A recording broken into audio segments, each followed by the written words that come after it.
This is the overview for Chapter 5, so let's go ahead and get started. In this chapter, the history of the wealthy is traced from about the 17th century all the way through to contemporary America. And so early on, when we think about colonies, we might think about what we've seen in movies or read about in books, etc., where there were Puritans and people worked hard, etc. Not that that was not true, but we typically don't learn about how people accrued wealth, because even in those early days of these colonies, people figured out ways to increase their wealth. One of the ways to do that was through privateering, which is a fancy way essentially of saying that you could, if you had a boat and you had a crew, you could go out and essentially pirate another boat, take over the goods that were on that boat, and then take them back to your shore and then sell them. Okay? And in fact, there were some governments, for example, in Europe, European governments, the Spanish government, etc., that actually sanctioned this practice. They said to privateers, okay, well, if you bring in some bounty, I don't need to know where it comes from, but I will pay you for whatever goods you bring in. So that was one way for sure. And of course, once slavery began, then there was an opportunity for people to use slaves to increase their wealth, because of course slaves were not paid. And yes, while they were sheltered, given shelter and food, it was very, very primitive shelter, and the food left much to be desired. And so if you've got all this labor growing your cotton and your tobacco and other crops and picking them, etc., then of course you're going to make a large profit margin. If we think about as time went on into the 19th century, the 18th and the 19th centuries, now we're starting to see that there are the formation of things such as small banks, local banks, but also small businesses are starting up, and certainly entering into the 19th century. That's where we start really to see the creation of fairly large privately owned corporations or businesses. For example, the Vanderbilts, the Rockefellers, the Astors, etc. Those families were headed by men, married men who then had children, who had created some service that they were then providing on a very large label. So whether it was railroads or steel mills or mining, etc., they all were profiting greatly from the fact that in many instances, until the later years in the 19th century, they were the only ones that were able to provide that service or that good. And of course, as we get into the latter part of the 19th century, that's where you really start to see this corporate community of businesses that are working together. They form a network, so that certain banks are lending to certain corporate entities, and certain corporate entities are then taking loans from these banks and building housing or creating a new railroad, etc. And so this network is essentially very interdependent, but it means that the people in that network are able to not only get a lot of economic power, but they're also able to influence the political policies, and in fact also influence who gets elected into office, who might be friendly to their businesses, to their business interests. The robber barons, these were not so nice name. It was a not so nice name for men who, during the Civil War, hired men who would substitute for them, who would go off and fight for them in the war so that they could continue to concentrate on making their fortunes. I'd argue that this is somewhat similar to during the Vietnam War, whereby wealthy families could pay a doctor to, quote, examine their son and then produce a letter that said the son did not qualify for service because of some medical exemption.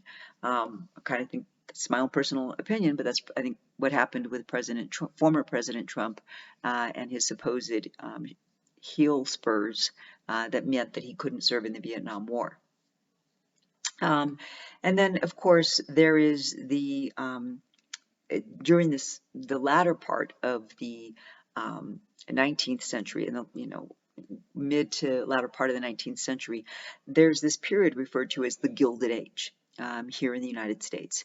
And this was a period during which people spent very lavishly. They fully displayed their wealth, flaunted it through very conspicuous consumption because they wanted everyone to know how much money they had. And there's an HBO show that came out a couple months ago now called The Gilded Age, and it's about this time period and about, well, in my view, how shallow people were and how they judged others based upon what kind of clothing they wore and what kind of home they lived in and what kind of carriage they had, etc. But I will say this, and I do agree with the author of the text who says that in some ways you can see that this has carried on to contemporary through all these, through the last century, the 20th century, and into this century, because it seems as though conspicuous consumption is still very much with us.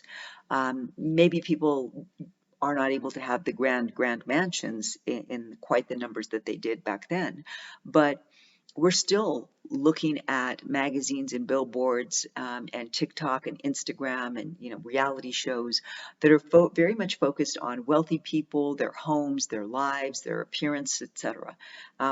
Think about how many Real Housewives of the series there have been, the Real Housewives of LA, of New Jersey, of wherever. And again, it's all about this exposure to wealthy people and how they live and what they do that is made available to the masses so that we can watch them. And I'm not sure what we're supposed to do when we watch them. I don't watch those shows, but apparently lots of people do.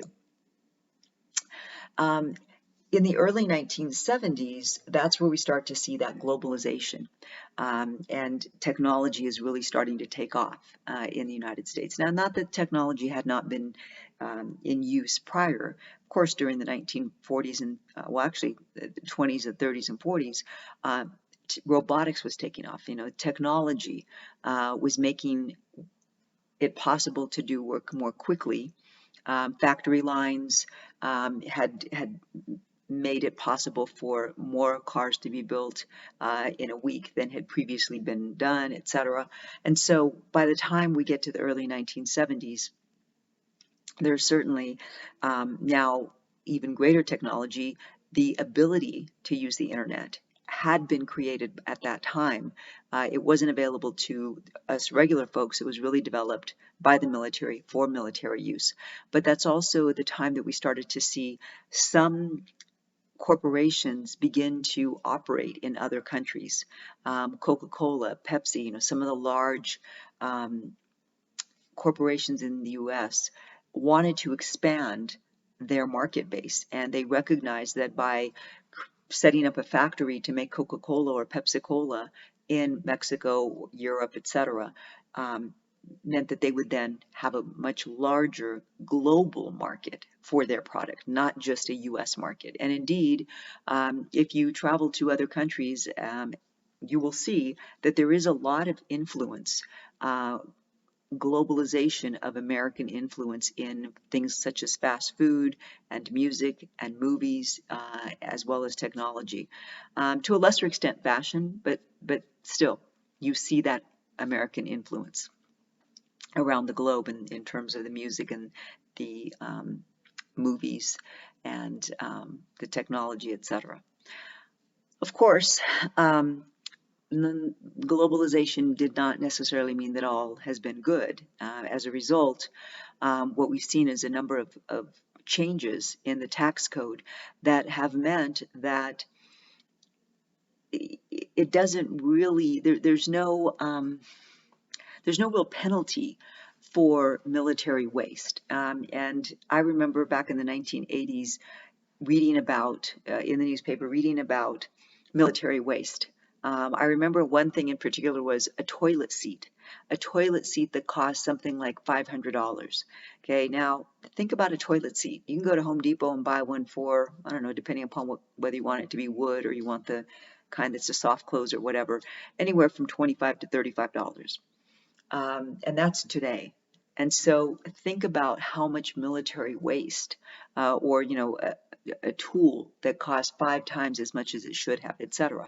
Because if the money is going to be allocated to you anyway, then you don't really have to budget. And so was a lot of incompetence and fraud and waste within the military by the early 1970s and through the early 80s. Of course, that also means that multinational corporations, when they set up a facility in another place, they may be able to avoid paying taxes to the United States government, which is why quite a few corporations that are American corporations put their headquarters in another country so they don't have to pay taxes to the federal government. And the tax rate on income made from stocks and bonds and real estate has decreased exponentially. I want you to consider that in the early 1970s, the average capital gain on, say, the sale of stocks in a given year was about 35%. Well, today it is 15 is the top capital gains rate. Okay, now depending upon whether or not you have losses to write off, etc., you might even pay zero in taxes on your capital gains. And so you can quickly see how if you, on your capital gains, money made from your sale of stocks, is the cap is 15%, but somebody else who makes, say, $250,000, which is a lot of money, admittedly, but that person's top rate is 37%.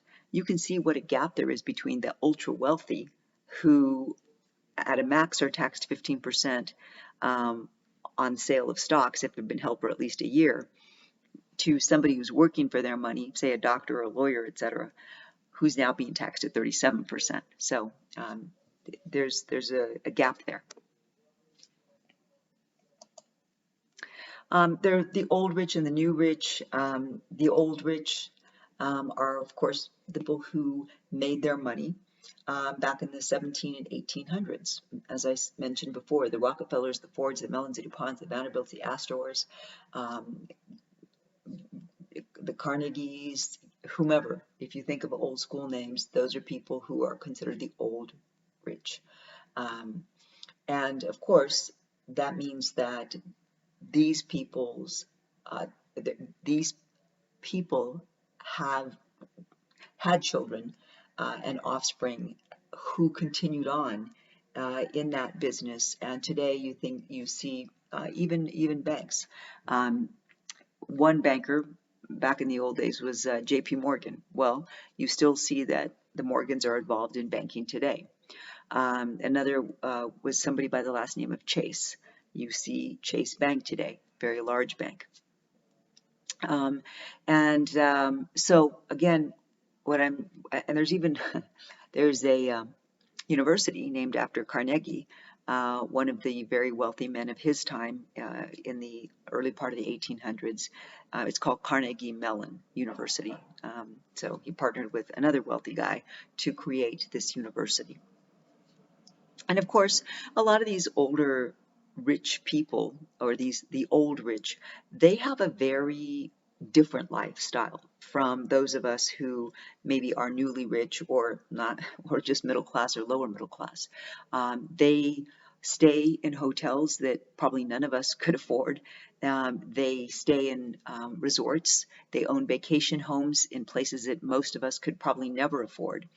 And you typically don't see their names in the media. They're not like the Kardashians where you don't hear all about them. These are people who like to remain low profile. The new rich, or as the French say, nouveau riche, are people who were able to create wealth as the United States expanded westward. Okay. And so they often obtain their assets or their wealth on their own, and then were able to pass it down to family members.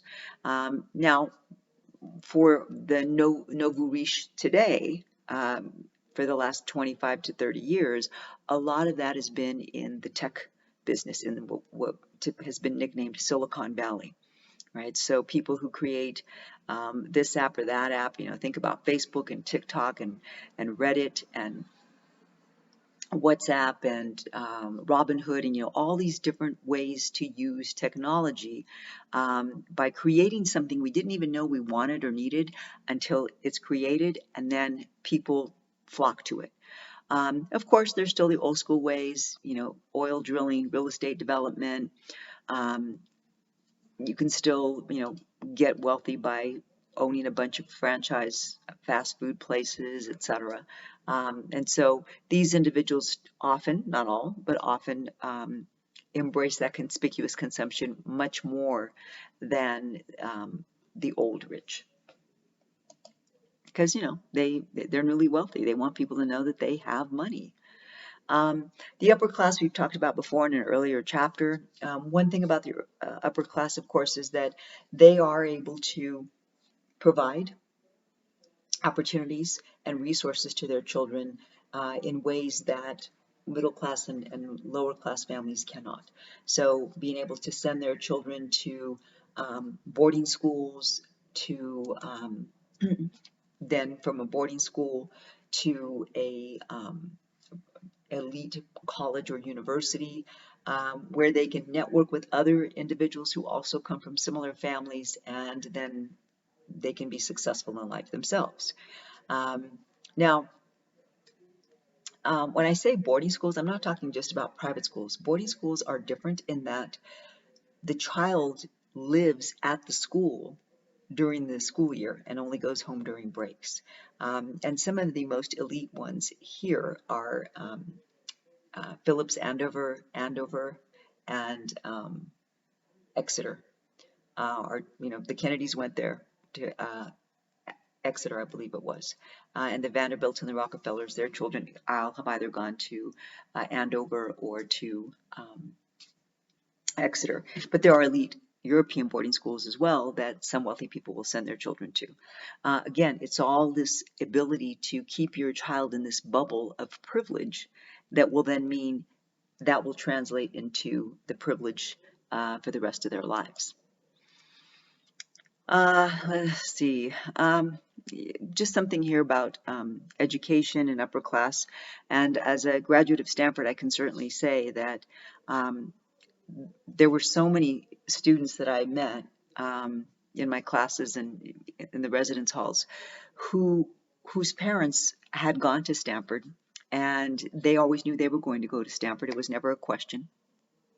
It's because they were legacies, which, if you don't know what that means, it's a situation, a program in which universities of all kinds, not just the elite institutions, but they give preference to the children of individuals who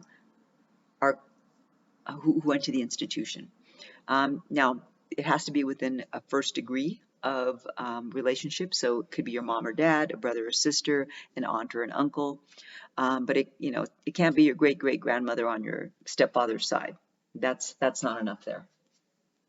But anyway, so I can attest to this thinking that many of them seem to have, that they just knew that they were going to go on to graduate school, and they knew what they were going to do in graduate school, and then they were going to either, go and work for their dad's law firm, or go and work at their dad's medical practice, or whatever it might be. So many of those legacies had that sense about, this is what my life is going to be. I already know. I already know I'm going to be successful. Whereas people like me, I didn't know what the hell I was going to do after I got out of Stanford. All I knew was I need to finish here. and stop paying these high tuition rates.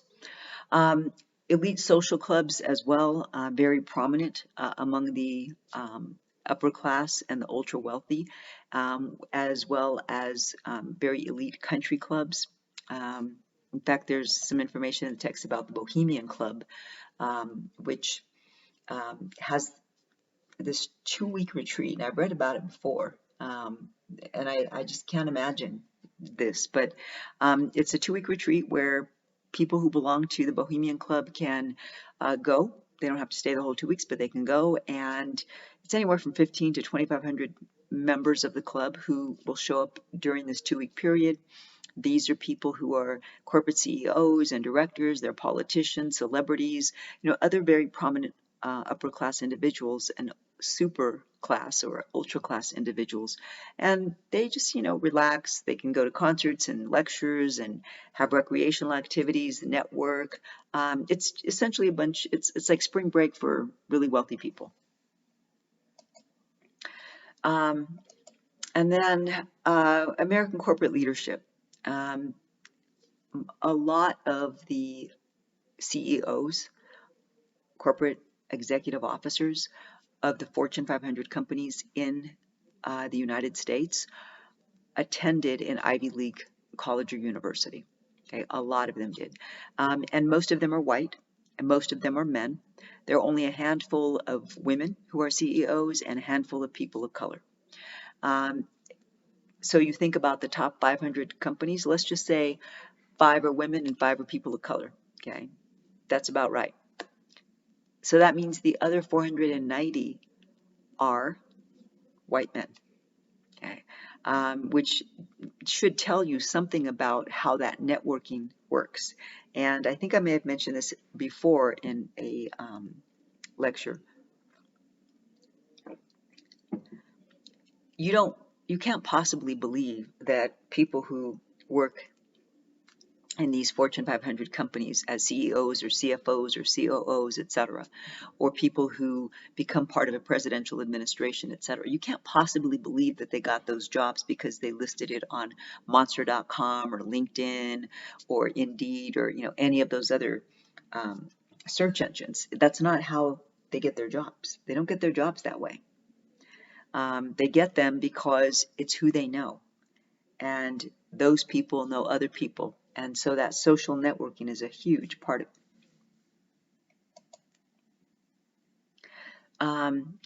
And then just a little bit more about the superclass and the power elite.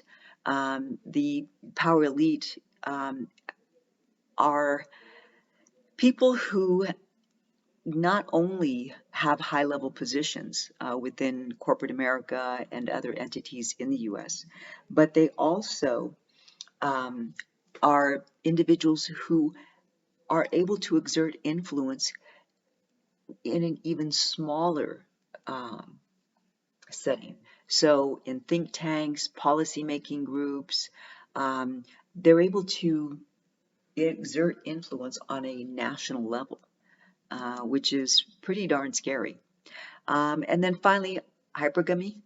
Hypergamy is simply a fancy word for describing people who have a lot of power or wealth, both sometimes, who are able to play by different rules. Right? They're able to exert political influence or influence businesses or business connections because their social and cultural capital enables them to do that. Of course, this also means that there's a possibility for corruption to occur.